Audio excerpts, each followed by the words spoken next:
Você nunca pertenceu a lugares como este. A voz de Camila cortou o burburinho do terraço como se ela não se importasse nem um pouco em manter aquilo apenas entre nós dois. Eu não respondi. 1 minuto antes, eu tinha ajudado um dos garçons a recolher uma bandeja de taças derrubadas. Uma coisa pequena. Ninguém tinha me pedido para fazer isso, mas o molho tinha respingado na barra da minha manga. E agora Camila olhava para a mancha como se fosse a prova de algo que ela já suspeitava havia anos. Ela se plantou na minha frente. A festa continuava ao nosso redor. Taças de cristal, música suave, uns 90 convidados que até então não tinham motivo nenhum para prestar atenção em nós. Olha só para você. Você ajuda a equipe de serviço. Aparece vestido assim. Você tem ideia do que isso diz sobre mim? Vai lavar essa sujeira. Ela colocou as 2 mãos no meu peito e empurrou. As risadas vieram rápido. Mais de 100 convidados numa das propriedades mais exclusivas do litoral. E minha esposa tinha acabado de me transformar na piada da noite. Ela não hesitou, não baixou a voz e não pareceu nem um pouco insegura. Ela me humilhou do jeito que só alguém completamente certo do poder que tem consegue fazer. O que ela não sabia, o que nunca tinha se dado ao trabalho de perguntar, era em nome de quem estava registrada cada palmo daquele chão sob os saltos dela. E a pergunta nunca foi se isso importava. A pergunta era o quanto isso ia custar. Se você chegou agora, seja bem-vindo. Aperta o botão de inscrever antes de continuar. A gente publica histórias como essa toda semana, e você não vai querer perder o que vem a seguir.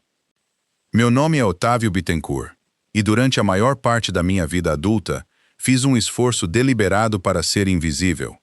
Não o tipo de invisibilidade que vem do fracasso. Não a de um homem que não tem nada para mostrar e sabe disso. O tipo que vem de uma escolha. Tipo que você faz quando já viu o suficiente do mundo para saber que, no momento em que as pessoas descobrem o que você possui, elas param de te enxergar e passam a enxergar apenas o número. Eu tinha 38 anos. Dirigia um sedã de 9 anos de uso. Tinha 3 camisas sociais que eu revezava dependendo da semana. E não saberia dizer a última vez que conferi a etiqueta de um paletó antes de comprá-lo. Para qualquer um que me conhecesse num jantar, eu era discretamente esquecível. O tipo de homem que escuta mais do que fala, que nunca se oferece para falar sobre si mesmo, e que conseguia ficar no meio de um salão sem que ninguém supusesse que ele fosse importante. Aquilo era intencional. O que também era verdade, o que quase ninguém sabia, é que eu era o fundador e único controlador da Vale Norte Patrimônio, uma empresa privada de aquisições especializada em comprar e restaurar propriedades históricas, resorts privados e refúgios de alto padrão pelo litoral sudeste do país. Não fazíamos coletivas de imprensa. Não saíamos em perfis de revista de negócios. Tínhamos advogados que cuidavam de toda a papelada que enfrentava o público, uma equipe de gestão para cada propriedade e uma estrutura deliberadamente pensada para que meu nome aparecesse no menor número possível de lugares que uma busca rápida pudesse encontrar. Eu operava por trás de uma parede de subsidiárias, e gostava assim. A joia da nossa carteira, o ativo que eu mais valorizava, não pelo que valia no papel, mas pelo que eu imaginava que ele poderia se tornar, era a Fazenda Bela Serra. 240 hectares no interior de Minas Gerais, ancorados por uma casa principal de 12 quartos construída no fim do século XIX e restaurada ao longo de 4 anos sob minha supervisão direta. Havia um lago particular, um pequeno campo de golfe de 9 buracos, um arás, uma antiga cocheira transformada em pousada de hóspedes e 11 vilas individuais espalhadas pela extremidade leste da propriedade. Eu tinha comprado a Bela Serra 6 anos antes com uma intenção específica: construir algo em que minha família pudesse crescer, um lugar com espaço suficiente para que as pessoas que eu amava nunca se sentissem apertadas umas pelas outras, com história suficiente nas paredes para significar alguma coisa. Camila não sabia nada disso. Ela sabia que eu trabalhava com investimentos, algo vago que ela tinha ouvido no início do nosso relacionamento e nunca tinha insistido em saber mais, porque na época ela não precisava dos detalhes. Naquele tempo, ela me amava sem eles. Nós conhecemos quando ela estava montando sua empresa de organização de eventos num quarto de fundos, E eu estava reunindo o primeiro fundo que acabaria se tornando a Vale Norte. Dividíamos a conta do jantar porque fazia sentido. Fazíamos viagens de carro em vez de pegar avião porque os dois gostávamos de dirigir. Éramos felizes de um jeito que não precisava de provas. Não sei exatamente quando aquilo mudou. Acho que percebi devagar. Do jeito que você percebe a temperatura caindo no outono, não num único instante, mas no acúmulo de pequenas manhãs até finalmente aceitar que o verão acabou. Camila começou a aceitar clientes que antes recusava. Começou a usar roupas que descrevia como investimento de relacionamento. Começou a dizer coisas como a nossa imagem, quando queria dizer a minha imagem. E começou a medir as pessoas ao redor dela de um jeito que eu reconhecia, mas não queria nomear. Ela não era uma pessoa cruel por natureza. Quero deixar isso claro. A mulher com quem eu tinha me casado era calorosa, direta, ocasionalmente teimosa e completamente sem pretensão em relação a dinheiro, porque nunca tinha tido muito. Mas em algum lugar da escalada, nas salas que ela lutou para entrar e nos clientes que só abriam aquelas portas por causa de quem mais estava lá dentro, ela tinha começado a absorver um certo tipo de cálculo. Em que o valor de uma pessoa era legível na superfície. Em que um sedã de 9 anos era um veredito e um paletó manchado era um defeito de caráter. Ela tinha vergonha de mim. Nunca disse isso diretamente. Não precisava. Estava no jeito como ela se posicionava nos eventos, sempre um passo à minha frente. Estava no jeito como ela preenchia os silêncios quando alguém perguntava sobre o meu trabalho. Sempre depressa demais. Sempre com alguma versão de ele está entre projetos, ou ele está se encontrando. Estava no jeito como ela me olhava em certas salas, não exatamente com desprezo, mas com um tipo particular de decepção que de alguma forma é mais difícil de absorver do que raiva. Eu tinha visto tudo aquilo e não tinha dito nada, não tinha feito nada, não tinha mudado nada em mim mesmo. Não porque eu fosse passivo, mas porque estava esperando entender algo que eu não tinha certeza se estava pronto para saber a resposta. Se a mulher com quem eu tinha construído uma vida ainda era capaz de me ver como pessoa, ou se ela tinha parado e simplesmente ainda não tinha me contado. O convite chegou numa terça-feira. Camila trouxe para casa do jeito que trazia as coisas de que tinha orgulho, segurando ligeiramente à frente do corpo, apresentando em vez de simplesmente entregando, com aquela energia particular de quem já decidiu como a conversa vai se desenrolar. Era um cartão formal, papel encorpado, letras em relevo, um baile beneficente, traje a rigor, o tipo de evento em que a lista de convidados importava tanto quanto a causa que estava arrecadando fundos.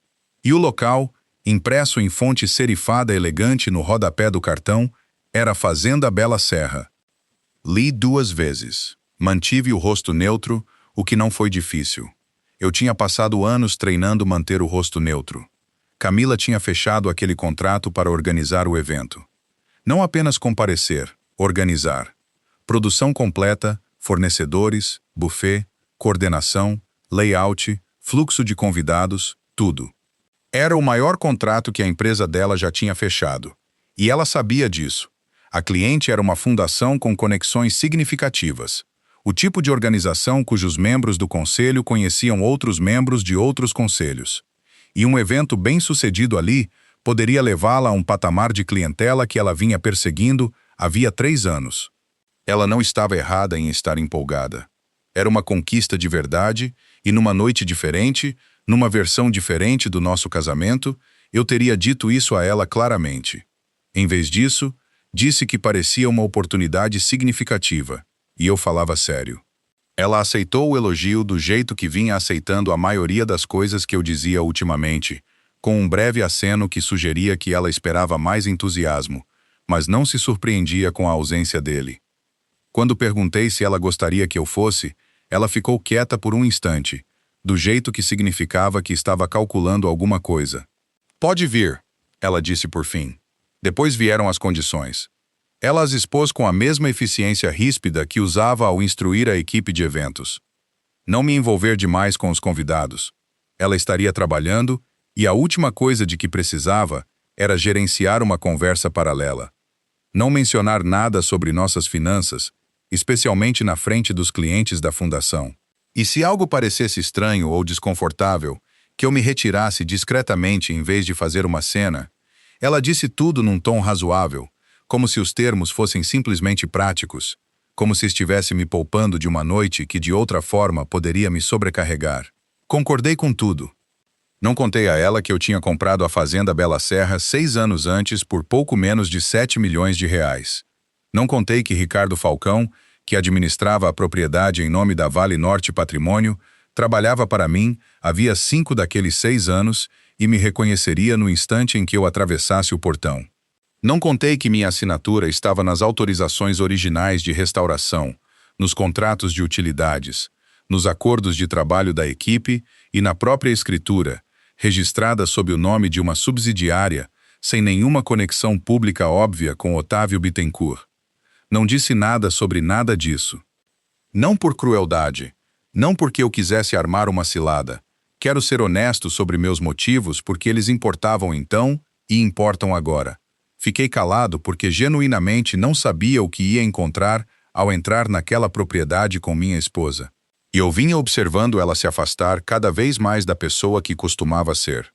E vinha dizendo a mim mesmo que era circunstância, que a pressão do trabalho, do ambiente, das pessoas com quem ela convivia, simplesmente a tinha empurrado numa direção que ela não tinha escolhido deliberadamente. Eu queria vê-la numa sala onde ela queria estar. Queria ver como ela tratava as pessoas quando estava em seu elemento, no seu melhor dia, no cenário que ela mais tinha se esforçado para alcançar. Essa era a verdade. Eu não estava testando ela como se testa uma hipótese num experimento controlado. Eu estava esperando estar errado sobre o que vinha percebendo. Na noite do baile, me vesti como sempre me vestia. Um paletó limpo, calça escura, nada de especial. Camila olhou para minha roupa e não disse nada, o que já era uma resposta por si só. Dirigimos até a Bela Serra quase em silêncio. Quando os portões apareceram, reconheci na hora. Ela nunca tinha estado ali. Eu tinha estado dezenas de vezes. A propriedade estava exatamente como eu a tinha deixado 3 semanas antes. O terraço principal estava preparado para a noite, toalhas de linho branco em cada mesa, arranjos florais baixos que não obstruíam a vista, o tipo de iluminação que custava mais do que o aluguel mensal da maioria das pessoas, mas parecia natural quando bem feita. A equipe do Ricardo tinha executado a montagem com competência. As escolhas de fornecedores da Camila eram boas. O conjunto tinha aquela elegância tranquila e segura que a arquitetura da Bela Serra exigia. E por um instante, entrando ali com minha esposa, senti algo próximo do orgulho. Não pelo evento, mas pelo lugar em si, pelo que ele tinha se tornado. Camila seguiu à frente quase imediatamente. Tudo bem, ela estava trabalhando. Eu entendia isso e genuinamente não tinha interesse em complicar a noite dela. Encontrei um lugar na ponta mais afastada do terraço, aceitei um copo de água de um garçom que passava e me acomodei no modo que eu conhecia melhor: observar, escutar, ficar fora do caminho. Na primeira hora, nada de incomum aconteceu. Conversei brevemente com 2 convidados que puxaram assunto. Um arquiteto aposentado com opiniões sobre a restauração da ala oeste da casa principal e uma senhora que queria saber se eu achava sólida a nova estrutura de patrimônio da fundação. Dei ao arquiteto minha opinião sincera e disse à senhora que não era consultor financeiro. As 2 conversas terminaram de forma agradável. Camila não se aproximou de mim durante aquela hora. O momento que mudou a noite começou com algo genuinamente pequeno. Um dos garçons mais jovens, um rapaz de uns 19 anos, claramente novato, atravessava o terraço com uma bandeja cheia, quando um convidado deu um passo para trás sem olhar e bateu na borda dela. A bandeja inclinou. 4 taças caíram. O rapaz conseguiu segurar a bandeja em si, mas as taças bateram na pedra, e uma onda de molho e água com gás se espalhou pelo chão. O garçom ficou mortificado. Eu estava a menos de 1 metro. Me abaixei e comecei a recolher as taças inteiras, endireitando-as, empurrando os cacos maiores para a beirada, para que ninguém pisasse. Levou menos de 90 segundos. O garçom me agradeceu 2 vezes. E eu disse para ele buscar um pano e não se preocupar. Quando me levantei, havia uma marca na manga do meu paletó, um risco pálido e amarronzado, onde o molho tinha pegado o tecido. Nada grande, nada dramático. O tipo de coisa que acontece com gente que está presente no mundo em vez de atuando para ele. Olhei para cima e encontrei Camila me observando do outro lado do terraço. A expressão dela não era de preocupação. Não era de diversão. Era algo mais duro, um aperto ao redor dos olhos que eu já tinha aprendido a reconhecer como o momento em que ela calculava como algo se refletia nela. Ela atravessou o terraço na minha direção. Consegui ver a mandíbula travada antes mesmo dela chegar. Um homem perto dela, um dos membros do conselho da fundação que ela vinha cultivando a noite inteira, perguntou num tom que pretendia ser casual o que eu fazia da vida. Camila respondeu, antes que eu tivesse tempo de puxar o ar para responder. Ellie ainda está descobrindo o próximo capítulo, né, amor? Ela disse com um sorriso pequeno e ensaiado. Não era uma pergunta. O homem assentiu educadamente e desviou o olhar, porque essa era a resposta social correta diante de receber um veredito sobre outra pessoa. Algumas pessoas por perto tinham captado aquilo. Vi a mudança sutil no jeito como se posicionaram, se afastando de mim, não dramaticamente, mas de forma definitiva. Comecei a me afastar do grupo. Não havia versão daquela conversa que eu quisesse ter no meio de um terraço lotado, e a saída mais digna era uma saída silenciosa. Camila se moveu para me bloquear. Não de forma agressiva, só um passo para a esquerda que a colocou diretamente no meu caminho. A voz dela baixou de volume, mas ficou mais afiada no tom. Olha só para você, ela disse. Você veio para um evento assim, num lugar assim, e em menos de uma hora já está com um molho no paletó por ter recolhido a bagunça de outra pessoa. Ela olhou para minha manga. Você ajuda a equipe de serviço. Você nem percebe como isso parece. Você nunca pertenceu a lugares como este, Otávio. Nunca pertenceu. Havia pessoas próximas o suficiente para ouvir. Percebi pela qualidade do silêncio que se abriu ao nosso redor, aquele tipo particular de silêncio que cai quando os espectadores percebem que algo está acontecendo que eles não deveriam estar assistindo, mas não conseguem desviar o olhar. Vai lavar essa sujeira. Ela colocou as duas mãos no meu peito e empurrou com força. A água estava gelada. Registrei isso antes de qualquer outra coisa. A temperatura, a desorientação da superfície virando profundidade, o som abafado do mundo lá em cima. Subi rápido, encontrei a borda e fiquei de pé na parte rasa da piscina principal da Bela Serra, com água escorrendo do paletó e os sapatos pesando na nuca da minha consciência. Lá em cima, no terraço, havia risadas. Não de todos. Algumas pessoas tinham ficado muito quietas, mas o suficiente. Camila já tinha se virado meio de lado para a multidão. Disse alguma coisa que não captei. Algo leve e desdenhoso, e alguém riu de novo. Ao redor do terraço, celulares se inclinaram na nossa direção.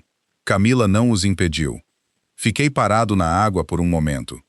Olhei para ela, não para a multidão, não para os celulares, para ela, para a mulher que tinha feito as malas comigo para uma viagem de carro 10 anos atrás e tinha rido até às 2 da manhã num posto de parada no interior de Minas porque nossa barraca tinha desabado na chuva.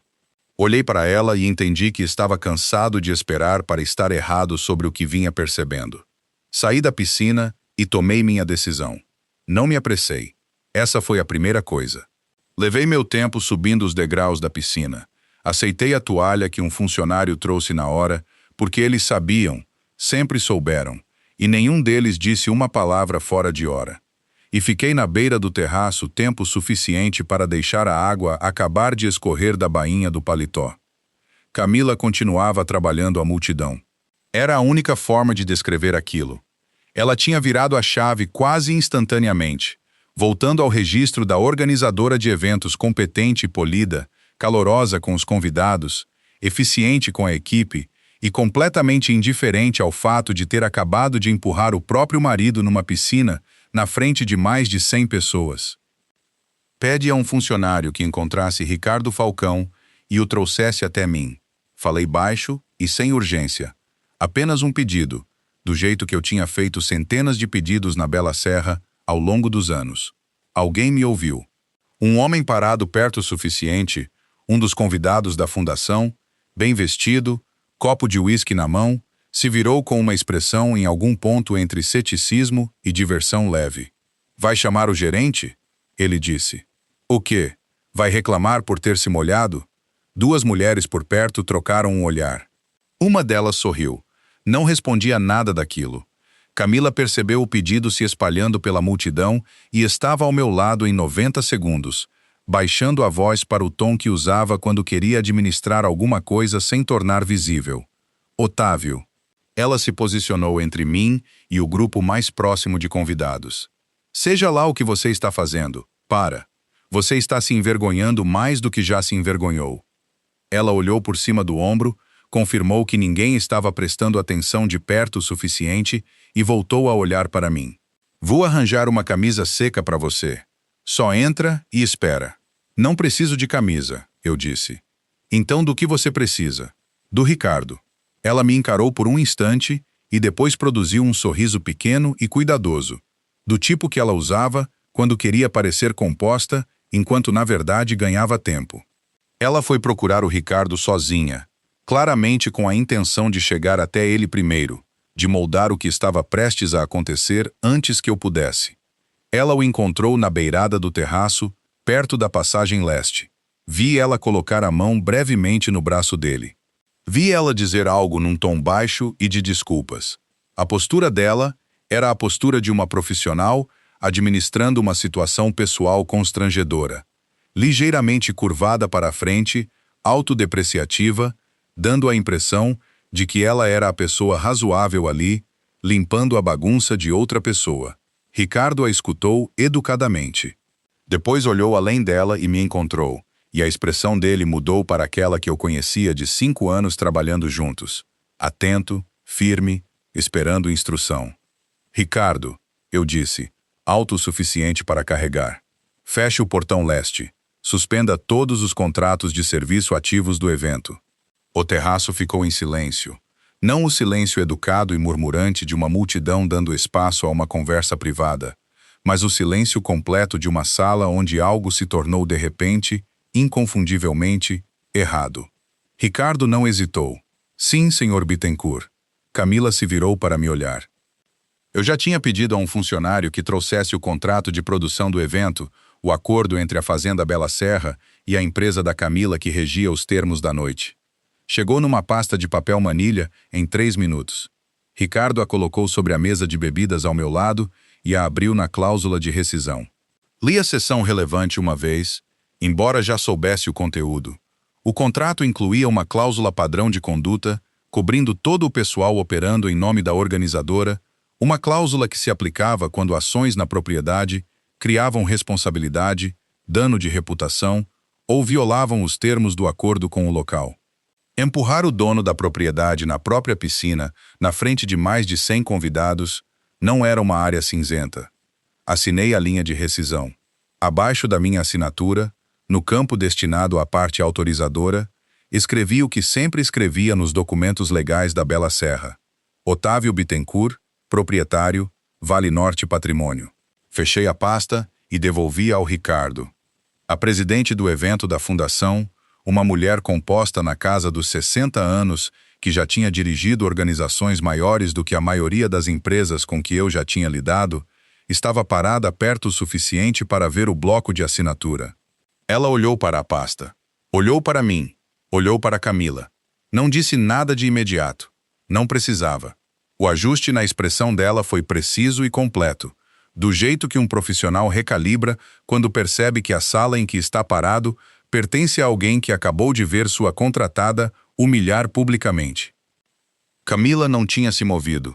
Estava olhando para a pasta nas mãos do Ricardo com a quietude particular de alguém que acabou de registrar que o chão sob seus pés não era onde ela achava que estava.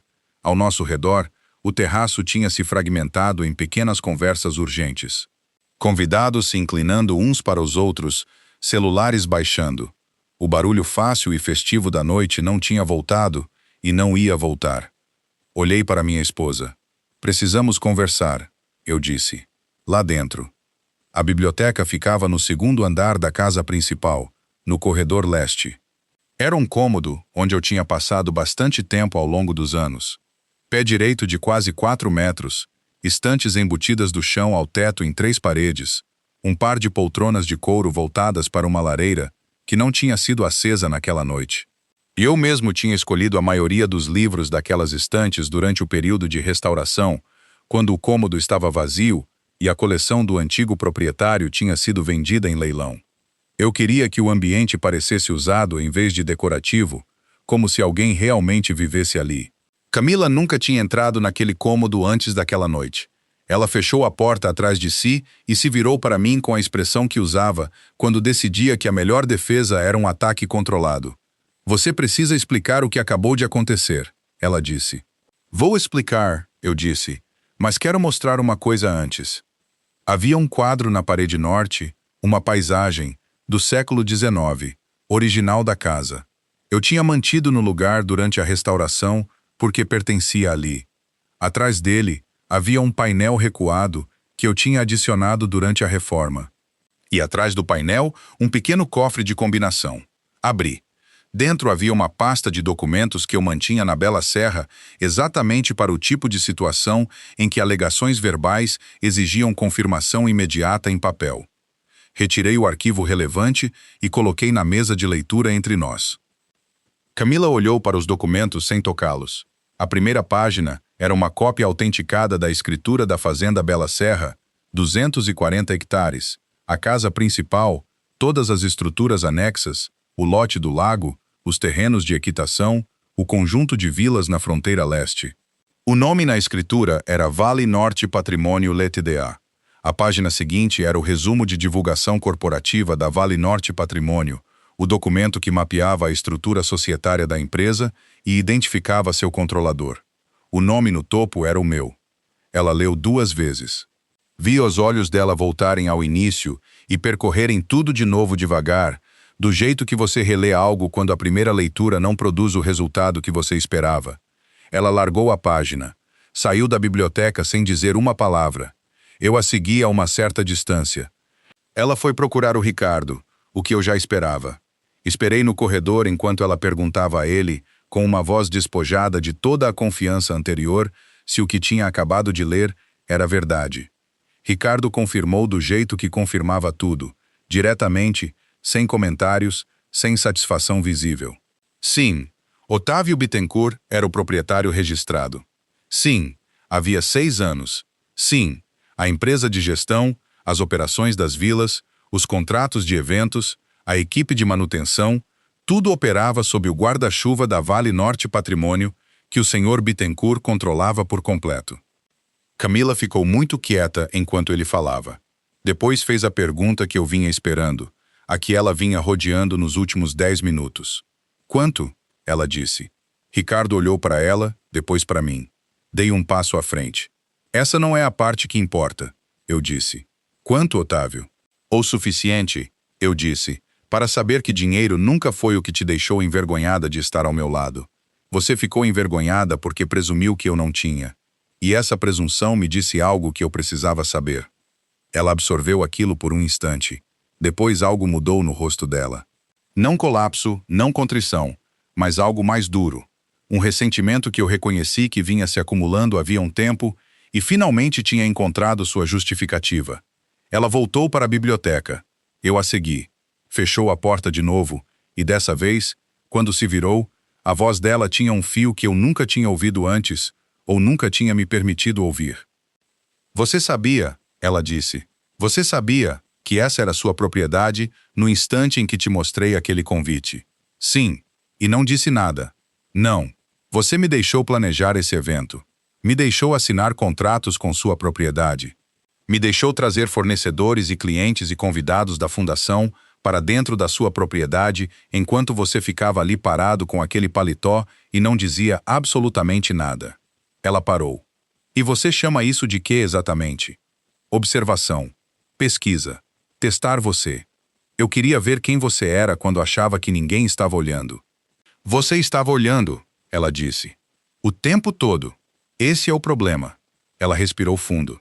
Você me deixou viver numa versão do nosso casamento em que eu achava que estávamos lutando, em que achava que você estava perdido, em que eu carregava ansiedade sobre nosso futuro todos os dias. E tudo isso foi o quê? Uma forma de filtrar se eu merecia saber a verdade. As palavras chegaram do jeito que ela pretendia, porque ela não estava errada. Eu tinha dito a mim mesmo que meu silêncio era paciência, que era autoproteção, que era uma resposta razoável a ver alguém mudar de maneiras que eu não entendia. Mas parado naquela sala, ouvindo aquilo dito claramente, eu não conseguia fingir que o que eu tinha feito não era complicado. Eu tinha escondido a verdade da minha esposa por anos. Não para protegê-la, nem sequer principalmente para me proteger, mas porque alguma parte de mim tinha decidido que o teste era mais útil do que a conversa. Aquilo não era algo que eu conseguia defender. Você tem razão, eu disse. Ela me olhou. Não estou dizendo que o que você fez esta noite foi aceitável. Disse que não foi. Nem as coisas que você disse, nem me empurrar naquela piscina. Nenhuma parte disso. Mas você tem razão em dizer que fiz a escolha de ficar calado. E essa escolha teve um custo que eu não calculei totalmente. Ela segurou meu olhar por um longo momento. Depois pegou a bolsa, foi até a porta da biblioteca e a abriu. Preciso ir, ela disse. E foi. 3 dias depois, recebi uma notificação legal do advogado dela. Ela tinha entrado com pedido de separação. Eu tinha acreditado, em algum nível, que a verdade simplificaria as coisas, não que resolveria de imediato. Não era ingênuo a ponto de esperar isso. Mas eu tinha carregado o peso daquele segredo por anos. E alguma parte de mim tinha construído uma teoria silenciosa e nunca testada de que, uma vez que tudo estivesse visível, uma vez que não houvesse mais suposições entre nós, ao menos estaríamos em terreno honesto. Que a honestidade, mesmo dolorosa, era uma fundação sobre a qual se podia construir algo. O que eu não tinha previsto era que a verdade pode chegar tarde demais para funcionar como fundação. Às vezes chega bem a tempo de ser a coisa que termina o que já estava se quebrando. Camila não voltou para nossa casa naquela semana. Ficou na casa de uma colega. O advogado dela era eficiente e profissional, e o pedido de separação estava organizado do jeito que documentos legais sempre estão, linguagem limpa envolvendo os destroços de algo que um dia esteve vivo. Li os papéis na mesa da cozinha, numa quinta-feira de manhã, com um café que não terminei. Fui para a Bela Serra no fim de semana seguinte, não para trabalhar. Não tinha agendado nada por lá. Fui porque não sabia para onde mais ir, o que já era uma resposta sobre o que a propriedade tinha se tornado para mim. Não um lar, ainda não. Não o lugar que eu tinha imaginado preencher com o barulho das pessoas que eu amava, mas um lugar que ao menos não guardava pretensão nenhuma. As paredes da Bela Serra não exigiam nada de mim. Não precisavam que eu me explicasse. Andei pela casa principal devagar. O evento tinha sido desmontado, o terraço restaurado, a piscina drenada e reabastecida como parte do procedimento padrão pós-evento. A casa estava vazia, exceto por 2 jardineiros trabalhando nos jardins do leste. E o silêncio nos cômodos internos era o silêncio particular de um espaço grande que nunca foi plenamente habitado. Subi até o quarto que Camila e eu tínhamos usado nas 2 ocasiões em que ficamos hospedados na propriedade juntos, antes de ela saber que era minha, quando eu tinha reservado com um nome de convidado e dito a ela que tinha um contato que me devia um favor. Ela tinha adorado o quarto na época, as janelas altas, a vista sobre o lago. Tinha se sentado no parapeito da janela na primeira manhã e dito que se sentia uma pessoa diferente num lugar assim. Eu tinha pensado, um dia vou contar a ela que isso é nosso. Nunca tinha contado. Na cama havia uma caixa que não reconheci de imediato. Uma caixa verde escura, do tipo usado para guardar lembranças, não para envio. Camila tinha deixado ali. Não sei quando ela tinha voltado para pegar as coisas dela, mas ela tinha estado ali e tinha deixado aquilo deliberadamente. Abri. Dentro havia objetos dos primeiros 4 anos do nosso casamento. Um par de ingressos de cinema de uma sala que já tinha fechado. Uma foto tirada no estacionamento do nosso primeiro apartamento, os 2 de olhos semicerrados por causa do sol, a mão dela no meu braço, rindo de alguma coisa que eu já não conseguia lembrar. Recibo de papel de um restaurante onde tínhamos ido no nosso primeiro aniversário, o tipo de lugar onde as mesas ficavam grudadas demais e o pão era a melhor coisa do cardápio, e nós tínhamos dividido a conta porque os 2 insistimos, e nenhum dos 2 cedeu. No topo da caixa havia um papel dobrado, uma carta na letra dela, sem lacre, nunca enviada. Li de pé ao lado da cama. Ela escreveu que sabia que tinha se tornado alguém que não reconhecia mais inteiramente. Que a versão dela da foto do estacionamento parecia uma estranha. Que a pior parte, a parte que tinha tirado o sono dela mais noites do que ela admitia, não era descobrir que eu era rico. Era entender o que o meu silêncio tinha significado. Ela escreveu: "Você parou de acreditar que eu merecia saber a verdade há muito tempo, e acho que passei os últimos anos tentando provar que você estava errado, me tornando exatamente o tipo de pessoa que provaria que você estava certo." Dobrei a carta e coloquei de volta na caixa. Sentei no chão de um cômodo dentro de uma propriedade que eu possuía inteiramente, cercado por 240 hectares de terra com meu nome na escritura, e entendi, de um jeito que não tinha entendido antes, exatamente o que eu corria o risco de perder. 3 semanas se passaram. O processo de separação avançava no ritmo em que processos legais sempre avançam, com firmeza, sem emoção, indiferente ao fato de que os documentos sendo processados representavam a arquitetura de 2 vidas sendo cuidadosamente desmontadas. Encontrei com meu advogado 2 vezes. Revisei o que estava sendo proposto. Não tentei acelerar nada nem tornar mais difícil do que precisava ser. Não tinha interesse em usar o que eu possuía como arma. Quero deixar isso claro porque acho que teria sido fácil, e em certos momentos tentador, deixar o peso da disparidade de bens causar estrago. A bela Sarah sozinha valia muito mais do que a maioria das pessoas acumula numa vida inteira. A carteira completa da Vale Norte Patrimônio era consideravelmente maior que isso. Eu tinha vantagem, no sentido técnico da palavra, e escolhi não usá-la. Antes que o processo legal avançasse mais, fiz mais uma ligação para o Ricardo. Pedi que ele recolhesse todas as gravações que convidados tinham feito na noite do baile. Qualquer material que a equipe tivesse visto circulando, qualquer trecho compartilhado logo depois. Ele fez isso. O material ficou guardado de forma privada e nunca foi divulgado. Não fiz isso para me proteger. Fiz porque, seja o que Camila tivesse feito naquela noite, eu não tinha interesse nenhum em ver aquilo virar instrumento público de humilhação para ela. Aquele não era o tipo de homem que eu queria ser. Não foi generosidade com ela. Foi clareza sobre mim mesmo. Camila entrou em contato na 3ª semana para marcar um horário de vir até a Bela Serra assinar o conjunto final de documentos preliminares, os que formalizariam o acordo de separação antes que tudo avançasse para o próximo estágio. Combinamos um sábado à tarde. Ela viria, assinaríamos, e isso seria o assunto prático do dia. Quando ela chegou, eu estava parado na beira do terraço da piscina principal. Não tinha planejado assim. Simplesmente estava do lado de fora quando ouvi o carro dela na cascalheira, e não tinha me movido. A piscina estava onde sempre esteve. As pedras do terraço eram as mesmas. A luz da tarde era plana e cinzenta, o tipo de luz de outubro que não favorece nada. Camila atravessou o terraço em minha direção, sem o aparato que carregava na noite do baile. Nenhuma compostura profissional usada como armadura, nenhuma consciência de uma plateia a administrar. Estava vestida de forma simples. Parecia cansada, de um jeito que não tinha nada a ver com sono. Parou a poucos passos de mim e olhou para a água. Pensei muito nisso, ela disse. No que eu diria quando voltasse aqui. Esperei. Te empurrei naquela piscina porque achei que você estava me envergonhando.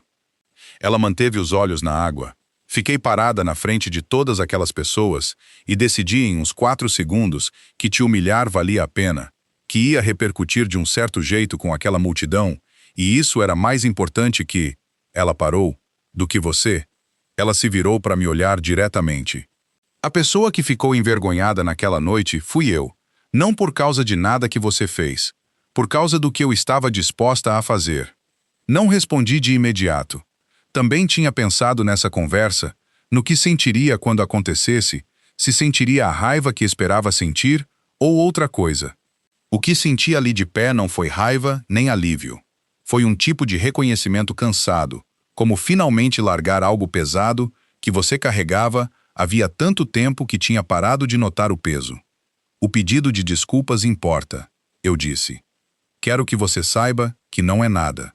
Mas um pedido de desculpas no final Não compensa o que veio antes dele. O jeito como você falava de mim para aqueles convidados, o jeito como você respondia por mim, repetidas vezes, em salas onde achava que sua versão de mim era mais útil do que a real. Olhei para ela. Você fez isso muito antes da piscina. A piscina foi só a noite em que você fez isso na frente de todo mundo. Ela não recuou daquilo. Absorveu com a firmeza de quem já teve essa discussão consigo mesma e perdeu. Eu sei, ela disse. Ela pegou na bolsa e colocou os documentos de separação assinados na mesinha ao lado da piscina. Não estou aqui pela bela serra, ela disse. Não estou aqui porque descobri quanto você vale. Sei como isso pode parecer, voltando agora. Sei o que você teria motivo para pensar. Ela deu um passo para trás, criando uma pequena distância deliberada. Vim porque precisava dizer isso pessoalmente. E neste lugar, porque foi aqui que aconteceu, e porque você merece ouvir de mim diretamente, e não por meio de um advogado. Olhei para ela por um longo momento. Depois peguei na pasta que tinha trazido comigo e tirei um documento. Não uma contraproposta, não uma proposta financeira, nada com valores ou lista de bens. Era um comprovante de agendamento de uma terapeuta de casais licenciada, especializada em recuperação de relacionamentos de longo prazo, cuja primeira vaga disponível eu tinha marcado 10 dias depois da noite do baile. Tinha marcado para 2. Coloquei na mesa ao lado dos documentos dela. Menti por omissão durante anos, eu disse. Chamei isso de paciência. Chamei de espera. Não era nenhum dos dois. Olhei para ela com firmeza. Se ainda existe algo entre nós que vale a pena tentar alcançar, acho que temos que começar pelo que é de fato verdade. Não o que cada um de nós presumiu, não o que cada um testou. O que é de fato verdade. Camila olhou para o comprovante. Não pegou de imediato, mas também não foi embora. Não nos reconciliamos naquela tarde. Quero deixar isso claro sobre a sequência dos fatos, porque a sequência importa. Camila não olhou para o comprovante de agendamento da terapeuta e decidiu naquele instante que o casamento era salvável. Eu não olhei para os documentos de separação assinados e os rasguei ao meio. Nenhum de nós fez qualquer gesto dramático do tipo que resolve as coisas de forma limpa numa única cena. Ela pegou o comprovante, leu, dobrou com cuidado, colocou na bolsa, disse que ia pensar. Depois foi embora e fiquei na beira do terraço da piscina por um longo tempo depois que o carro dela desapareceu na cascalheira. Aquilo não era um fim, também não era um começo. Era o primeiro momento em muito tempo em que nenhum dos dois estava fingindo. Nas semanas que se seguiram, as consequências profissionais do baile alcançaram Camila do jeito que consequências sempre alcançam as pessoas. Não num único golpe catastrófico, mas numa série de pequenas percepções que se acumulavam. A presidente do evento da fundação tinha dito muito pouco naquela noite. Era profissional demais para fazer uma cena na casa de outra pessoa e tinha lido a sala corretamente. A sala sendo, especificamente, o bloco de assinatura no contrato rescindido e o que ele significava sobre a quem realmente pertencia àquela casa. Ela tinha agradecido à equipe restante, garantido que os convidados da sua organização estivessem confortáveis e saído com a eficiência tranquila de quem faria vários telefonemas na manhã seguinte. Aqueles telefonemas aconteceram. A empresa de Camila recebeu uma notificação formal por escrito dentro da semana. Uma comunicação do escritório administrativo da fundação avisando que não continuariam a parceria para eventos futuros. A linguagem era cuidadosa e profissionalmente neutra, como essas coisas sempre são. Citava uma reavaliação de alinhamento de fornecedores e desejava sucesso continuado à empresa dela. Ela sabia o que aquilo significava. 2 dos outros clientes que tinham sido convidados no baile, pessoas que ela vinha cultivando havia meses, pessoas que representavam o patamar de trabalho que ela tinha passado 3 anos tentando alcançar, ficaram quietos, do jeito que precede um afastamento formal. Um mandou um e-mail breve, outro simplesmente parou de responder. Nada disso destruiu o negócio dela. Ela era boa no que fazia, e a habilidade acumula seu próprio impulso com o tempo. A empresa não desmoronou, mas o patamar que ela tinha se esforçado para alcançar, a sala que tinha trabalhado tanto para entrar, fechou a porta com a finalidade silenciosa e irrevogável de uma sala que viu algo que não consegue desver. Ela me contou sobre isso mais tarde, Numa das primeiras sessões com a terapeuta, numa voz que não tinha nenhuma defensividade que eu poderia ter esperado, disse claramente: do jeito que você descreve algo pelo qual já terminou de sentir raiva. Perdi a coisa pela qual te empurrei naquela piscina para proteger, ela disse. Isso parece certo. A terapeuta não respondeu a isso. Eu também não. Parecia certo mesmo. Não satisfatório. Não tirei prazer nenhum daquilo, mas certo. O custo tinha encontrado o endereço correto. Minha própria contabilidade era menos visível, mas não menos real. Eu tinha passado anos construindo uma versão da minha vida que era, à sua maneira, tão performática quanto qualquer coisa que Camila tivesse feito. Chamei aquilo de privacidade. Chamei de proteção. Disse a mim mesmo que manter minha identidade profissional compartimentalizada era uma resposta razoável a um mundo que confundia riqueza com valor. E era, em parte, o raciocínio tinha raízes genuínas. Mas eu também tinha deixado esse raciocínio se transformar em outra coisa, uma sonegação permanente, um hábito de me colocar acima do julgamento alheio, simplesmente me recusando a ser conhecido. Isso não é privacidade. É um tipo diferente de orgulho, usando a máscara da privacidade. Eu tinha testado minha esposa em vez de conversar com ela. Tinha observado ela se afastar em direção a algo que eu não reconhecia e dito a mim mesmo que estava esperando clareza, quando o que eu de fato estava fazendo era recusar intervir. Um homem que genuinamente confia na parceira não precisa arquitetar um ambiente controlado para avaliar o caráter dela. Ele tem uma conversa. Diz: é isso que eu sou e é isso que estou vendo acontecer entre nós, e precisamos falar sobre isso. Eu não tinha feito isso. A terapeuta deixou isso claro do jeito que bons terapeutas deixam as coisas claras, não proferindo um veredito, mas fazendo perguntas que tornavam o veredito óbvio. Depois da nossa terceira sessão, liguei para meu advogado e pedi que reestruturasse a documentação pública da Vale Norte Patrimônio para que meu nome aparecesse diretamente na entidade principal, em vez de filtrado por camadas de subsidiárias. Era uma pequena mudança administrativa. Fiz isso porque era a versão de honestidade que eu conseguia executar de forma concreta, enquanto a versão maior ainda estava sendo reconstruída no consultório de uma terapeuta, 1 hora de cada vez. Também liguei para o Ricardo e disse que, dali em diante, se minha esposa entrasse em contato diretamente com a propriedade, ela deveria ser tratada como sempre deveria ter sido tratada desde o início, como alguém com prioridade total, com o que ela precisasse, com o acesso que pedisse. Sem intermediários, sem filtros, sem gestão cuidadosa de informação. Ricardo disse: claro, Sr. Bittencourt. Não disse mais nada. Não precisava. Camila e eu nos encontramos com a terapeuta 8 vezes ao longo dos 2 meses e meio seguintes. Não nos encontramos na Bela Serra durante esse período. Nos encontramos numa cafeteria perto do consultório da terapeuta a princípio, e depois ocasionalmente na casa que tínhamos dividido, um tipo diferente de lugar, menor, cheio das evidências comuns de uma vida vivida sem drama, sem propriedades, sem nenhum daquele aparato que tinha cercado a pior noite do nosso casamento. Foi um trabalho lento. Houve sessões em que não fizemos progresso nenhum, onde ressentimentos antigos vieram à tona com mais força do que qualquer um dos dois esperava, e saímos do prédio caminhando separados até nossos carros. Houve sessões em que algo mudava, onde uma coisa era dita que não podia ser desdita, no sentido produtivo. Do jeito que certas verdades, uma vez ditas, tornam a arquitetura de um problema visível pela primeira vez. Ela me contou sobre um momento específico em que tinha decidido que quem eu parecia ser era algo que ela precisava administrar, em vez de algo que precisava entender. Disse que odiava ter pensado assim. Disse que não tinha parado de pensar assim até a noite na Bela Serra, quando o chão se moveu e ela entendeu o que comum tinha realmente significado. Contei a ela sobre a tarde em que encontrei a carta dela na caixa verde. Li a linha que eu não tinha conseguido esquecer, que ela tinha passado os últimos anos tentando provar que eu estava errado, se tornando exatamente o tipo de pessoa que provaria que eu estava certo. Ela ficou quieta por um longo tempo.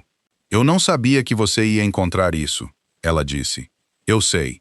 Eu não sabia se falava sério quando escrevi. Fala sério agora? Ela pensou com o cuidado que tinha passado a trazer para perguntas que antes respondia de forma automática. Sim, ela disse. Falo sério agora. O acordo de separação não foi finalizado. Foi uma decisão mútua, tomada sem drama, comunicada através dos nossos advogados numa linguagem tão neutra quanto essas coisas costumam ser exigidas a ser. Não significava que o casamento estivesse consertado. Significava que tínhamos concordado em continuar o processo de descobrir se o conserto era possível. Era só isso que significava. Guardamos aquilo com cuidado, sem superestimar o que era. Quase 4 meses depois da noite do baile, a Bela Serra recebeu um evento beneficente, outra fundação, outra causa. Ricardo tinha administrado a reserva pelos canais normais, e eu tinha aprovado do jeito que aprovava todos os eventos da propriedade. À distância, sem comparecer, sem motivo nenhum para estar lá. Fui de qualquer jeito, não por causa do evento, porque era a Bela Serra e era um sábado. E eu tinha começado a passar mais sábados por lá, não trabalhando, não administrando nada, apenas presente num lugar que eu possuía havia 6 anos e mal tinha habitado. Estava aprendendo devagar o que significava estar em algum lugar sem interpretar um papel. Estava parado na beira do terraço da piscina principal quando Camila chegou. Ela era convidada, não organizadora, não fornecedora, ninguém com interesse profissional na noite. Tinha sido convidada por alguém do comitê da fundação. Um convite genuíno, feito por quem ela era, e não pelo que poderia fazer pelo evento. Ela me viu antes que eu a visse, eu acho. Quando percebi que ela atravessava o terraço, já estava caminhando em minha direção com a naturalidade de quem tinha decidido de antemão não ficar nervosa. Parou ao meu lado e olhou para a água. Acho que a gente devia ficar um pouco mais longe da piscina, ela disse. Ri. Saiu sem esforço, o que me surpreendeu. Ela me olhou com uma expressão mais quieta do que qualquer coisa que eu tinha visto nela em anos. Não a máscara profissional composta, não o cálculo social ansioso, não a pessoa que ela tinha atuado no último evento que administrou naquele espaço. Só o rosto dela. Eu costumava achar que estar num lugar assim significava alguma coisa, ela disse. Olhou para o terraço, o lago visível ao longe além do jardim sul, as luzes da casa principal refletindo na água. Que se você conseguisse entrar em salas como essa, isso era a medida de... De quê? De... Se você tinha feito o suficiente. Se tornado o suficiente. Ficou quieta por um instante. Eu nem saberia te dizer o que suficiente era. Só sabia que ainda não tinha alcançado. Olhei para o lago. Riqueza é saber quem ainda fica ao seu lado quando não há mais nada a provar, eu disse. Essa é a única versão disso que já significou alguma coisa para mim. Ela ficou quieta. Depois estendeu a mão e segurou a minha. Não dramaticamente, não com nenhum peso particular de gesto. Só do jeito que você segura a mão de alguém quando está ao lado dessa pessoa e quer que ela saiba que você está ali. A Bela Serra ainda era minha. A escritura ainda dizia o que dizia. Os hectares ainda eram contados como sempre tinham sido contados. E nada na estrutura legal de nada daquilo tinha mudado. Mas o homem parado na beira daquela piscina não era o mesmo homem que tinha saído dela 4 meses antes. Ele tinha errado sobre algo importante. Tinha escolhido o silêncio em vez da honestidade e chamado isso de sabedoria. E o custo dessa escolha tinha sido mais alto do que qualquer número, em qualquer documento, em qualquer cofre, atrás de qualquer quadro. A mulher ao lado dele também tinha errado sobre algo importante. E os dois estávamos pela primeira vez pisando em chão que era de fato nosso. Não porque meu nome estava na escritura, mas porque tínhamos parado de fingir ser algo que não éramos. Isso valia mais do que a propriedade. Se seria o suficiente, ainda não sabíamos. Ainda estávamos descobrindo. Ela me humilhou na frente de 100 pessoas. Eu assinei um único papel. Foi só o que bastou. E se essa história te fez pensar no jeito como você enxerga as pessoas paradas quietamente ao seu lado, aquelas que talvez você tenha subestimado, aquelas que nunca sentiram necessidade de provar nada, então ela cumpriu o que devia. Nem sempre temos uma segunda chance de olhar mais de perto. Na maioria das vezes, a pessoa que ignoramos simplesmente segue em frente. Se você ainda não se inscreveu, agora é uma boa hora.